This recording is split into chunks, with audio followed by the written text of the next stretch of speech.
ہم ہر وقت اپنے حقوق کی جنگ لڑ رہے ہیں، میرے ساتھ ٹھیک نہیں ہو رہا، میرے ساتھ انصاف ہونا چاہیے، مجھے قدر نہیں مل رہی، میری عزت نہیں ہو رہی، میرا اکرام نہیں ہو رہا، میرے ساتھ پیار نہیں ہو رہا، میرے اوپر شفقت نہیں ہو رہی۔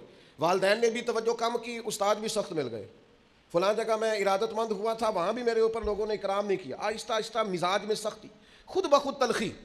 بعض لوگوں کا لہجہ ذوق والا ہوتا ہے، وہ کسی درویش نے کہا تھا کہ ان کی ادائیں ایسی ہوتی ہیں کہ پیار آ جاتا ہے، ان کا انداز۔ یہ ذرا بخاری شریف دیکھیے نا، حضرت عبداللہ ابن عباس رضی اللہ تعالیٰ عنہ، یہ نبی کریم علیہ السلام کے چچا زاد ہیں، فرماتے ہیں میں نے ایک دن ارادہ کیا، اپنی خالہ حضرت میمونہ رضی اللہ تعالیٰ عنہ جو ام المومنین ہے، حضور کی اہلیہ ہیں، میں نے سوچا کہ جس رات سرکار ان کے گھر میں آرام فرما ہوں گے میں رات وہاں گزاروں گا اور حضور کے ساتھ رات عبادت کروں گا۔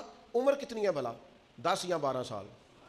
اے ویکھو نا، اے جے عشق لگا سی کھیڈاں کھیڈ دی نو، یہ ہے جو پیر حیدر شاہ صاحب نے کہا تھا کہ عشق لگا سی 10-12 سال۔ میں ان کے گھر میں، کہتے ہیں میں رات چلا گیا، مجھے پتہ چلا آج سرکار وہاں آرام فرما ہوں گے، اور میں نے رات وہاں قیام کیا۔ فرماتے ہیں رات کا کچھ حصہ گزرا تو محبوب اٹھے، اور حضور کی زبان پر لفظ یہ تھا کہ لوگ بھی سو گئے، ستارے بھی چھپ گئے، پر حی و قیوم رب بیدار ہے۔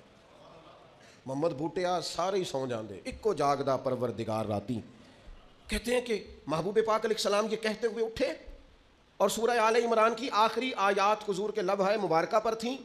پھر نبی کریم علیہ السلام مشکیزے کی طرف بڑھے، حضور نے وضو کیا۔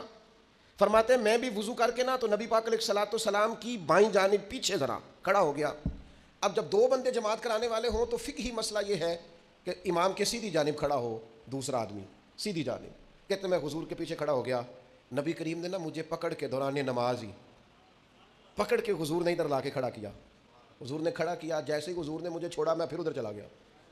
کہتے دوسری دفعہ کریم نے پھر مجھے کھڑا کیا، میں پھر ادھر چلا گیا۔ تیسری دفعہ یہ دیکھو یہ نماز ہو رہی، نماز پڑھا کے میں تیں ول ویکھا، مینوں کعبہ بھول گیا آئی تے بھول گئیاں نہیں سب صوم صلاتاں، اکو یار دا فکر پہ آئی۔ فرماتے حضور پکڑ کے یوں لاتے، میں پھر پیچھے 3 دفعہ ایسا ہوا، قربان جائیں نماز مکمل ہوئی۔ تو حضور علیہ السلام نے فرمایا لڑکے جب میں تمہیں سیدھی جانب کھڑا کرتا تھا تو کیوں کھڑے نہیں ہوتے تھے؟